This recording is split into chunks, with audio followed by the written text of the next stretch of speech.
Assalamualaikum warahmatullahi wabarakatuh. Alhamdulillahirrabbilalamin. Wabihi nasta'in ala umuri dunia waddin. Wassalatu wassalamu ala asyrafil anbiya'i wal mursalina sayyidina wa maulana Muhammadin wa ala alihi wa sahbihi ajma'ina amma ba'du.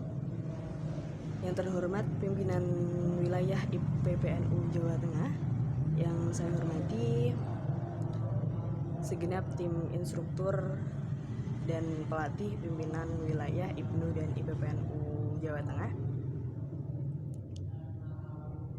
Kemudian para audiens, yakni rekan ataupun rekanita dimanapun berada. Perkenalkan, nama saya Sabrina Duroh, bisa dipanggil Sabrina. Saya dari pimpinan cabang IPPNU Kota Pekalongan, dimana di sini akan sedikit memberikan sepatah dua patah kata terkait materi aswaja. Oke, langsung saja. Seperti yang teman-teman ketahui bahwasanya aswaja itu akronim atau singkatan dari Ahlus Sunnah wal Jamaah, di mana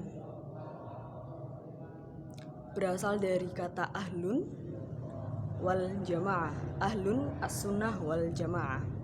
Ahlun yang berartikan anggota, kemudian as-sunnah yang berarti perilaku atau perbuatan, wal jamaah yang dilakukan oleh para sahabat Nabi, seperti itu. Itu sebutan untuk para sahabat Nabi ataupun orang-orang yang mengikuti Kanjeng Nabi Muhammad SAW. Nah, kemudian aswaja itu apa? Pada hakikatnya di dalam hadis Kanjeng Nabi itu tidak ada istilah aswaja secara gamblang, akan tetapi ada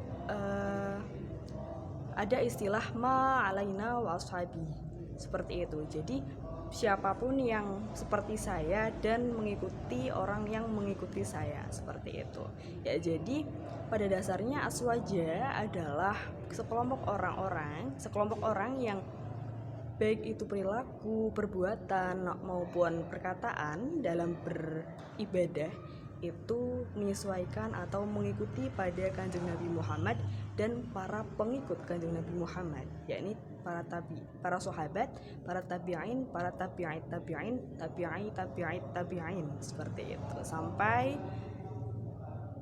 pada para ulama pada zaman ini, seperti itu.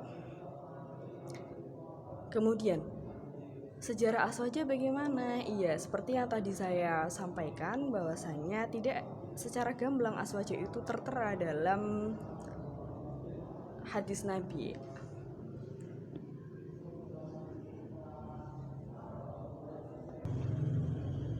Iya, yang ada hanyalah Kanjeng Nabi itu sudah meramalkan pada zaman dulu bahwasanya ada 73 golongan manusia, di mana 72 itu Islam dan yang satunya Nasrani. Kemudian dari 72 golongan orang Islam itu akan terpecah belah kembali dan hanya akan ada satu golongan yang dimana mereka akan masuk surga, yang nantinya akan disambungkan dengan ma alaina wa ashabih tadi, seperti itu.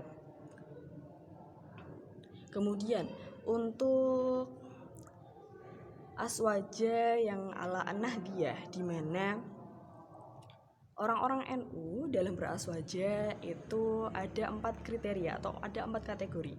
Dalam bidang fikih, dalam bidang tauhid, atau akidah ada 3 kategori, mohon maaf. Ada fikih, tauhid atau akidah, dan yang terakhir itu akhlak atau adab. Untuk fikih, orang Nahdiyin dalam beraswaja mengikuti salah satu dari 4 madhab. Madhab Syafi'i, madhab Hambali, Hanafi, dan Maliki. Kalau di Indonesia itu kebanyakan bermadhab Syafi'i. Kemudian untuk tauhid, ya, dalam bidang tauhid ataupun akidah itu mengikuti 2 imam, yaitu Imam Junaidi al-Baghdadi dan Imam Abu Mansur al-Maturidi dan Imam Abu Hasan al-Asy'ari. Dan kemudian yang terakhir ada di bidang akhlak ataupun adab, itu mengikuti Imam Junaidi al-Baghdadi dan Imam al-Ghazali. Nah, saya lanjutkan lagi. Untuk aswaja sendiri itu memiliki ciri-ciri tertentu. Ya, yang pertama, aswaja itu